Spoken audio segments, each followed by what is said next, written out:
Carbon ہوتے ہیں یا ان ایندھنوں میں کیا ہوتا ہے زیادہ تر نائٹروجن اور سلفر. جب یہ نائٹروجن اور سلفر جلتا ہے ہوا کی موجودگی میں یعنی پیٹرولیم ہے فوسل فیولز ہے وغیرہ وغیرہ تو یہ اپنا آکسائڈ بناتا ہے یعنی سلفر ڈائی آکسائڈ بناتا ہے SO2 اور نائٹروجن بھی نائٹرس آکسائڈ بناتا ہے تو وغیرہ یہ بھی آکسائڈ بنائے. یہ چیزیں جو ہیں یہ ان کے یہ آکسائڈز جو ہے یہ بڑے ہی کیا ہے یہ آکسائڈس آف نائٹروجن اینڈ سلفر ان کو ہم بولتے ہیں ایئر پولوٹنٹس یا کاربن مونوکسائڈ. اگر کبھی یہ فوسل جلتا ہے تو وہ اس کو کاربن مونوکسائڈ. یہ چیزیں جو ہیں یہ ہمارے ہوا کو آلودہ کرتے ہیں. کیسے؟ اب یہ ہوا جو ہم لیتے تھے سانس کے دوران اپنے جسم کے اندر پھیپھڑوں کے ذریعے تو یہ غذا کے جسم کے ہر سیل کے اندر جاتا تھا تو وہاں یہ ریسپائریشن ہوتی تھی اور وہاں کیا بنتا تھا وہاں ہمارے غذا کے جو چھوٹے چھوٹے مالیکولز ہوتے تھے وہ ٹوٹتے تھے اور وہاں سے توانائی نکلتی تھی اور کاربن ڈائی آکسائڈ نکلتا جو ہم سانس کے ذریعے سے ایکسلیشن یعنی جب ہم سانس اندر لیتے ہیں اس کو انہیلیشن بولتے ہیں, جب ہم چھوڑتے ہیں اس کو ایکسلیشن کے ذریعے ہم واپس دیتے ہیں. گویا اب یہ ہوا اب ہمارے بجائے ہمارے زندہ رہنے کے اب یہ ہمارے لیے کیا بن گیا مضر بن گیا. اب ایسے گیسیں جب ہم اندر لیتے ہیں اس سے طرح طرح کی بیماریاں پیدا ہوتی ہیں جیسے ہارٹ اٹیک ہوتا ہے. اس سے کیا ہوتا ہے ہارٹ اٹیک ہو سکتا ہے, اللہ تعالیٰ رحم کرے. اس سے یہ جو ہارٹ اٹیک ہوتا ہے اس سے طرح طرح کی بیماریاں ہوتی ہیں جیسے انیمیا ہوتا ہے, مسل پیرالیسس ہوتے ہیں, ان سے جو استما ہوتی ہے وغیرہ وغیرہ یہ چیزیں. اکثر آپ نے دیکھا ہوگا پچھلے سال دہلی سرکار نے وہ آڈ ایون کیا تھا کن کے لیے ٹریفک کے لیے یعنی گاڑیوں کے لیے, کیونکہ گاڑیوں میں بھی پیٹرول ڈیزل یہ چیزیں جلتی ہیں تو وہاں سے دھواں نکلتا ہے. وہ دھواں جو نکلتا تھا سردیوں کے دوران جب اکثر واٹر پارٹیکلز ہوتے ہیں کس میں ایٹماسفیئر میں تو وہ پرسپیٹیٹ ہوتے ہیں. یہ دھواں جب نکلتا تھا چونکہ جب یہ اس میں ہائیڈرو کاربنز ہوتے ہیں تو یہ ہائیڈرو کاربن کیا ہوتا ہے یہی ہائیڈرو کاربن جو یہ سموک جو نکلتا تھا یہ ان کے ساتھ کیا بنتا تھا اس واٹر پارٹیکل کے ساتھ یہ جڑ جاتا تھا اور ایک دھواں جیسا ہمیں ہوا میں دکھائی دیتا تھا جس کو ہم کیا کہتے تھے سموگ, جس کی وجہ سے ہوائی جہاز نہیں چل سکتے تھے. جس طرح اگر پانی کے اندر اگر پانی صاف ہوگا آپ اس کے آر پار دیکھ سکتے ہیں وہ ٹرانسپیرنٹ ہے. اگر ہوا میں یہ سموگ یہ چیزیں جمع ہو گئی تو ہم چیزوں کو دیکھ نہیں سکتے ہیں. تو اس طریقے سے مختلف قسم کی بیماریاں اسے ہوتی ہیں جیسے استما ہوتا ہے, الرجیز ہوتی ہیں. اور اتنا ہی نہیں بلکہ اس کی وجہ سے کچھ ایسی چیزیں بھی کچھ ایسے ایئر پولوٹنٹس بھی ہے جو ہمارے گردوں کو یعنی کڈنیز لیور بلڈ فارمیشن اس پر بھی اثر ڈالتا ہے. کبھی کبھی کیا ہوتا ہے ڈیتھ ہو جاتی ہے, اتنے ہی ہارٹ اٹیکس ہوتے ہیں اسے جیسے لیڈ ہے وغیرہ وغیرہ. تو اسی طریقے سے اب انسانوں پر ہی اس کا برا اثر نہیں ہے. کچھ گیسز ایسے بھی ہیں جیسے ابھی ہم نے کہا سلفر جو ہے جب جلتا ہے تو سلفر ڈائی آکسائڈ بناتا ہے یہ سلفر ڈائی آکسائڈ SO2 جب کرۂ ہوا میں یعنی ایٹماسفیئر میں پانی کے ساتھ ملتا ہے یہ بناتا ہے ایسڈ رین. یہ ایسڈ رین جب بلڈنگوں پر پڑتا ہے تو بلڈنگوں کی جو اوپری تہ ہے وہ خراب ہو جاتی ہے, اس میں وہ چمک دمک نہیں رہتی ہیں, دراریں پڑتی ہیں. پچھلے سال کچھ ہی کا وقت ہو گیا کہ اسٹیچو آف لبرٹی جو USA میں ہے یعنی امریکہ میں اسٹیچو آف لبرٹی ہے, تو اسی طریقے سے ہندوستان میں جو ہے تاج محل ہے. یہ تواریخی عمارتیں ہیں کہ اگر آپ نے دیکھا ہوگا کہ وہاں سے جتنا جیسے متھرا سے جتنا بھی ریفائنریز میں نکلتا ہے وہ دھواں اس کی وجہ سے تاج محل پر برا اثر پڑا کیونکہ وہ سفید سنگ مرمر کا بنا ہوا ہے. کیونکہ وہ ایسڈ رین جب پڑ گیا تو یہ دراریں کرتا ہے. ایسڈ رین مینس تیزابی بارش. اتنا ہی نہیں یہ اس کے برے اثرات کس پر بھی پڑتے ہیں تو اتنا ہی نہیں ہے بلکہ یہ جو باقی ویجیٹیشن ہے اس پر بھی ہے. اگر ہم نے سڑکوں کے ارد گرد درخت دیکھے ہوں گے اس میں جو لائکنز پیدا ہوتی ہیں آپ نے دیکھے ہوں گے درختوں کے باہر تو ان میں الگ شکل آپ کو دکھے گی. بڑے وہ اگر آپ نے جنگلوں میں دیکھے ہوں گے جہاں انوائرمنٹ صاف ہو ایئر صاف ہو تو وہاں اتنا ہی نہیں ہے جب یہ dust smoke and other particles جو ہوتے ہیں جن کو ہم بولتے ہیں پارٹیکولیٹ میٹر سسپینڈڈ جیسے یہ کاربن یہ جو ہائیڈرو کاربن پارٹیکلز جو ہے اگر یہ جو رہتے ہیں ہوا میں ان کو بولتے ہیں SPM یعنی سسپینڈڈ پارٹیکولیٹ میٹر. جس طرح پانی کے اندر اگر تھوڑے تھوڑے باریک ریت کے وہ ذرات ہیں ہمیں وہ لٹکتے ہوئے مولک نظر آتے ہیں. اسی طریقے سے یہ ہائیڈرو کاربن پارٹیکلز مالیکولز جو ہے ہوا میں، اس کو ہم بولتے ہیں پارٹیکولیٹ میٹر. یہ پارٹیکولیٹ میٹر کیا کرتے ہیں؟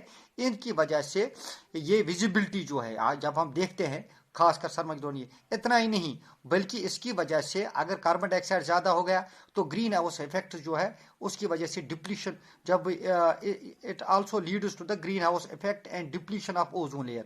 اوزون لیئر جو ہے وہ کام کرتا ہے کس کے لیے؟ وہ بچاتا ہے ہمارے کس کو؟ اس کرۂ ہوا میں، یعنی ٹروپوسفیئر کے نیچے جو جتنا بھی صاف ہوا ہوتا ہے، زیادہ ہوتا ہے جو ہم لیتے ہیں، اگر اوپر آیونائزیشن زیادہ ہو گئی تو نتیجتاً کیا ہوتا ہے؟ یہ جو یہ آکسیجن جو ہے یہ اب یہ کرۂ ہوا ہمارے لیے مضر بن رہی ہے، کیونکہ یہ پارٹیکولیٹ میٹر، ڈسٹ وغیرہ، یہ جو ہے یہ فلائی ایش وغیرہ یہ افیکٹ کرتا ہے ویزیبلٹی پر بھی، اور یہ گرین ہاؤس افیکٹ بھی پر اثر پڑتا ہے اور ڈپلیشن ہو جاتی ہے. یعنی اوزون لیئر جو ہے ہوا کے، اس کرۂ ہوا کے اوپری تہ اوزون لیئر جو الٹرا وائلٹ ریڈیشنز کو روکتے ہیں، تو وہ اوزون لیئر جو ہے پھر وہ اس میں کیا ہوتی ہے؟ اس میں دراریں پیدا ہوتی ہیں، وہ ڈپلیٹ ہوتی ہیں. جیسے کپڑا کیا ہے؟ ڈپلیٹ ہوتا ہے وقت کے ساتھ، اس لیے ڈپلیٹ ہو، نتیجتاً پھر خرابی ہوتی ہے. تو گویا یہ اس کے ایل افیکٹس ہیں. Thank you.